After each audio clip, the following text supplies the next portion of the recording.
So I created this attic access hole here in the upstairs of the Bangkok condo.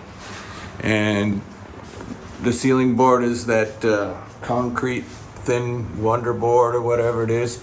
But I was able to cut out a perfect square and save all the framing, so I didn't cut any framing, and so it's going to be a nice sturdy access hole.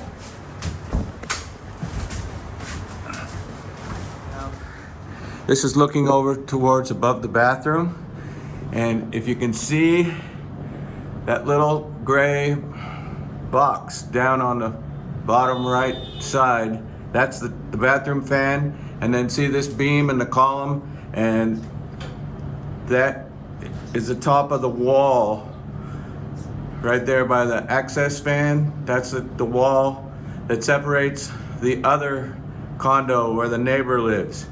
So our insulation stops right here by the fan box and that wall, and it goes over to the bigger upstairs bedroom that's in the back of the condo where Kay lives.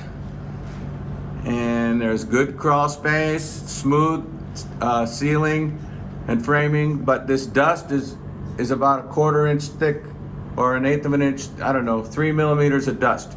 Maybe we should have somebody do a commercial vacuum of the dust before they lay down the insulation. And then the wall here is the new brick wall that on the construction next door where they demolished the building. You can see they filled in these new bricks where it used to just be open and the rain came through. So they used the good type of bricks, modern with construction, at least in this area. I don't know what it looks like over there.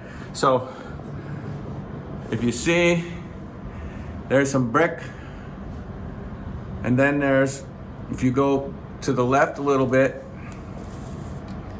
that's the smaller bedroom upstairs. Down low is where you see that concrete footing. That's the wall, top of the wall. And beyond that is the front bedroom, upstairs bedroom.